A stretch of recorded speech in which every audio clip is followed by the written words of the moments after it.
ಕಳೆದ ಕೆಲ ವರ್ಷಗಳ ಹಿಂದೆ ಒಂದು ಪಂಚಾಯಿತಿ ಅಧಿಕಾರಿಗಳು ಮಾಡಿದಂತಹ ತಪ್ಪಿಗೆ ಇಂದು ಸುಮಾರು 30ಕ್ಕೂ ಹೆಚ್ಚು ಕುಟುಂಬಗಳು ಬೀದಿಗೆ ಬಂದ್ಬಿಟ್ಟಿವೆ. ಅಂತಹ ಒಂದು ಪರಿಸ್ಥಿತಿ ಎದುರಾಗ್ತಾ ಇದೆ. ಅದು ಎಲ್ಲಿ ಅಂತಂದರೆ ಚಿಕ್ಕಬಳ್ಳಾಪುರ ತಾಲೂಕಿನ ಅವಲಗುರ್ಕಿ ಗ್ರಾಮ ಪಂಚಾಯಿತಿಯ ಒಂದು ಒಡ್ಡರಪಾಳ್ಯ ಗ್ರಾಮದಲ್ಲಿ ಈ ರೀತಿಯಾದಂತಹ ಒಂದು ಪರಿಸ್ಥಿತಿ ನಿರ್ಮಾಣವಾಗಿದೆ. ಯಾಕಂದರೆ ದಶಕಗಳ ಹಿಂದೆಯಿಂದ ಕೂಡ ಈ ಚಿಕ್ಕಬಳ್ಳಾಪುರ ತಾಲೂಕಿನ ಅವಲಗುರ್ಕಿ ಗ್ರಾಮ ಪಂಚಾಯತ್ ಅಧಿಕಾರಿಗಳು ಏನು ಮಾಡಿದ್ರು ಅಂದರೆ ಒಂದು ಎಡವಟ್ಟನ್ನು ಮಾಡಿಕೊಂಡಿದ್ರು. ಅದು ಇಂದು ಆ ಎಡವಟ್ಟಿನಿಂದಾಗಿ ಒಡ್ಡರಪಾಳ್ಯ ಗ್ರಾಮದ ಅನೇಕ ಮಂದಿಗಳು ತೊಂದರೆಗೆ ಒಳಗಾಗಿದ್ದಾರೆ, ತೊಂದರೆಯನ್ನು ಅನುಭವಿಸ್ತಾ ಇದ್ದಾರೆ. ಆದರೂ ಕೂಡ ಬಲಾಢ್ಯರಿಗೆ ಇಲ್ಲ ಈ ಒಂದು ವಿಚಾರದಲ್ಲಿ, ಬದಲಿಗೆ ಬಡವರಿಗೆ ಆಗ್ತಾ ಇದೆ.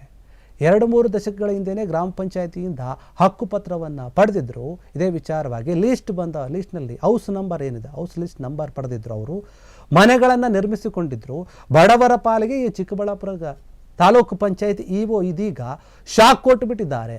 ಅಕ್ರಮ ಹೌಸ್ ಲಿಸ್ಟ್ ಪಡೆದಿರುವುದಾಗಿ ಕೂಡಲೇ ಮೂಲ ದಾಖಲೆಗಳೊಂದಿಗೆ ಹಾಜರಾಗುವಂತೆ ಬಡವರಿಗೆ ನೋಟಿಸನ್ನು ಕೊಟ್ಟಿದ್ದಾರೆ ಅಂತ ಹೇಳಲಾಗ್ತಾ ಇದೆ. ಇದೇ ಒಂದು ವಿಚಾರವಾಗಿ ಇದು ಮನೆಗಳನ್ನು ನಿರ್ಮಿಸಿಕೊಂಡಿದ್ದಂತಹ ಬಡವರಿಗೆ ನುಂಗಲಾರದಂತ ತುತ್ತಾಗಿ ಪರಿಣಮಿಸ್ತಾ ಇದೆ. ತಾವು ಜೀವ ಬಿಡುತ್ತೇವೆ, ಬೇಕಾದರೆ ನಮ್ಮ ಮನೆಯನ್ನು ನಾವು ಬಿಡೋದಿಲ್ಲ ಅಂತ ಹೇಳಿ ಅಲ್ಲಿನ ಜನರು ಪಟ್ಟು ಹಿಡಿದುಕೊಂಡು ಹೋರಾಟವನ್ನು ಮಾಡ್ತಾ ಇದ್ದಾರೆ.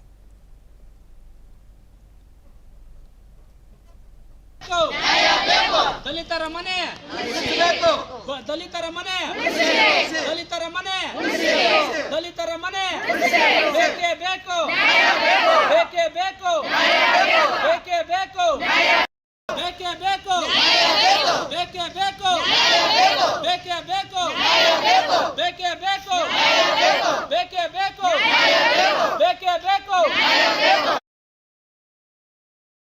ಈಗ ಸುಮಾರು 30-40 ವರ್ಷಗಳಿಂದ ನಾವು ಒಡ್ರೆಪಾಳ್ಯ ಗ್ರಾಮದಲ್ಲಿ ವಾಸವಾಗಿದ್ದೇವೆ. ನೇಟಿವ್ ಪ್ಲೇಸ್ ಅದೇ, ತವ್ರ ಮನೆಯೂ ಅದೇ ಮತ್ತು ಗಂಡ ಮನೆಯೂ ಅದೇ. ಇಷ್ಟು ವರ್ಷಗಳಿಂದ ನಾವು ತಿಪ್ಪೆ ಜಾಗದ ಹಸುಗಳ ಮತ್ತು ಕುರಿಗಳ ಗಲೀಜನ್ನು ಹಾಕ್ಕೊಂಡು ತಿಪ್ಪೆ ಜಾಗದಲ್ಲಿ ಇದು ಮಾಡ್ತಾಯಿದ್ವಿ. ಬಟ್ ಈಗ ನಾವಿರೋದಕ್ಕೆ ಮನೆ ಇಲ್ಲದೆ ಇರೋದ್ರಿಂದ ಅದೇ ಜಾಗವನ್ನು ಕ್ಲೀನ್ ಮಾಡಿಕೊಂಡು ನಾವಲ್ಲಿ ಒಂದು ವಸತಿನ ನಿರ್ಮಾಣ ಮಾಡೋದಕ್ಕೆ ಪಂಚಾಯಿತಿ ಕಡೆಯಿಂದ ಒಂದು ಪರ್ಮಿಷನ್ನು ಹೌಸ್ ಲಿಸ್ಟನ್ನು ಕೇಳಿದ್ವಿ. ಪಂಚಾಯಿತಿಯಿಂದ ಅವರು ಬಂದುಬಿಟ್ಟು ಅವರು ಜಾಗವನ್ನು ಅಳತೆ ಮಾಡಿ ನಮಗೆ ಹೌಸ್ ಲಿಸ್ಟನ್ನು ಇದು ಮಾಡಿಕೊಟ್ಟು ಕಂದಾಯನೂ ಸಮೇತ ನಾವು ವರ್ಷ ಕಟ್ಕೊಂಡು ಹೋಗ್ತಾ ಇದ್ದೀವಿ. ಅದೇ ಜಾಗದಲ್ಲಿ ನಾವು ಪಂಚಾಯಿತಿ ಕಡೆಯಿಂದ ಪರ್ಮಿಷನ್ ತಗೊಂಡು ಲೋನುಗಳ ಮುಖಾಂತರ ಮನೆಯನ್ನು ನಿರ್ಮಾಣ ಮಾಡ್ಕೊಂಡಿದ್ದೀವಿ. ಆದರೆ ಈಗ ಇಷ್ಟು ವರ್ಷಗಳಿಂದ ಆ ಕಡೆ ಯಾರೂ ಬರದೇ ಇರೋರು ಈಗ ಸುಮಾರು ಆದಾಗ್ಲಿಂದ ಸುಮಾರು 1-2 ವರ್ಷಗಳಿಂದ ಈಚೆಗೆ ಎಲ್ಲರೂ ಹಕ್ಕುಪತ್ರ ಇದೆ ಮತ್ತು ಅದಿದೆ ಇದೆ ಅಂತ ಅಂದ್ಬಿಟ್ಟು ನಮಗೆ ಮನೆಗಳು ಕಟ್ಕೊಂಡಿರೋರಿಗೆ ತುಂಬ ತೊಂದರೆ ಕೊಡ್ತಾ ಇದ್ದಾರೆ. ಸೊ ಅದರಿಂದ ನಾವು ಏನು ಮಾಡೋದಕ್ಕೂ ಆಗ್ತಾಯಿಲ್ಲ. ಯಾಕಂದರೆ ನಮಗೆ ನೆಕ್ಸ್ಟು ಅದನ್ನು ಬಿಟ್ಟರೆ ಬೇರೆ ಆಪ್ಷನ್ ಇಲ್ಲ, ಬೇರೆ ಜಾಗನೇ ಆಗಲಿ ಇಲ್ಲ ಬೇರೆ ಮನೆಯೇ ಆಗಲಿ ಇರೋದಿಲ್ಲ. ಸೊ ನಾವು ಆ ಮನೇನ ನಿರ್ಮಾಣ ಮಾಡೋದಕ್ಕೂ ಸಮೇತ ತುಂಬ ಕಷ್ಟಪಟ್ಟಿರ್ತೀವಿ. ಕೂಲಿ ನಾಲಿ ಮಾಡಿ ಸಾಲ ಸೋಲ ಮಾಡಿ ನಾವು ಆ ಮನೆಗಳನ್ನು ಕಟ್ಕೊಂಡಿರ್ತೀವಿ. ಅದನ್ನೇ ಇವಾಗ ದಿಢೀರಂತ ಬಂದು ನೋಟಿಸ್ಗಳನ್ನು ಕಳಿಸ್ಬಿಟ್ಟು ಸುಮಾರು ಒಂದು 26 ಮನೆಗಳಿಗೆ ನೋಟಿಸ್ ಕಳಿಸಿದ್ದಾರೆ.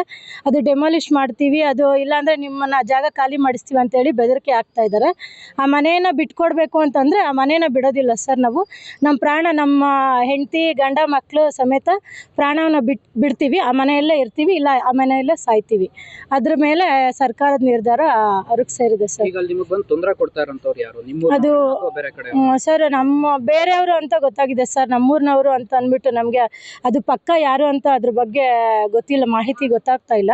ಬಟ್ ಅದು ಪಂಚಾಯಿತಿ ಕಡೆಯಿಂದ ನಮಗೆ ನೋಟಿಸ್ ಬಂದಿದೆ, ಪಂಚಾಯಿತಿ ಅವ್ರಿಗೆ ಲೋಕಾಯುಕ್ತರಿಂದ ಬಂದಿದೆ ಅಂದ್ಬಿಟ್ಟು ಗೊತ್ತಾಗಿದೆ. ಪರ್ಟಿಕ್ಯುಲರ್ ಆಗಿ ಇಂಥ ವ್ಯಕ್ತಿನೇ ಅಂತ ನಮಗೆ ಮೆಸೇಜ್ ಬಂದಿಲ್ಲ. ಇಲ್ಲಿ ಇವತ್ತು ಏನು ನಾವು ಸೇರಿದ್ದೀವಿ ಇಒ ಸಭಾಂಗಣದಲ್ಲಿ ಅಂತಂದರೆ, ಇಒ ಕಡೆಯಿಂದ ಸುಮಾರು ಒಡ್ರೆಪಾಳ್ಯ ಗ್ರಾಮಕ್ಕೆ ಸಂಬಂಧಪಟ್ಟಂಗೆ ಒಂದು 26 ಜನಕ್ಕೆ ನೋಟಿಸನ್ನು ಇಒ ಸಾಹೇಬ್ರು ಇವತ್ತು ಕಳಿಸಿದ್ದಾರೆ. ಆ ನೋಟಿಸಲ್ಲಿ ಏನಿದೆ ಅಂದರೆ, ನೀವು ಮನೆಗಳು ಏನು ಕಟ್ಕೊಂಡಿದ್ದಾರೆ ಅದೆಲ್ಲ ಅಕ್ರಮ, ನಿಮಗೆ ಪಂಚಾಯಿತಿಯಿಂದ ಏನು ದಾಖಲಿದೆ ತೊಗೊಬನ್ನಿ ಅಂತ ನೋಟಿಸ್ ಕೊಟ್ಟಿದ್ದಾರೆ. ಈಗ ಪಂಚಾಯಿತಿಯಲ್ಲಿ ಎಲ್ರಿಗೂ ಸಹ, ಇಲ್ಲಿ ಬಂದಿರೋರು ಎಲ್ರಿಗೂ ಸಹ ಹೌಸ್ ಲಿಸ್ಟ್ ಇದೆ, ಕಂದಾಯ ರಸೀದಿ ಇದೆ, ಮನೆ ಕಟ್ಕೊಳ್ಳೋದಕ್ಕೆ ಲೈಸೆನ್ಸ್ ತೊಗೊಂಡಿದ್ದಾರೆ, ಕೆಲವ್ರಿಗೆ ಈ ಸ್ವತ್ತು ಸಹ ಆಗಿದೆ, ಮತ್ತು ಪಂಚಾಯಿತಿ ಮೀಟಿಂಗಲ್ಲಿ ರೆಜುಲೇಷನ್ ಆಗಿದೆ.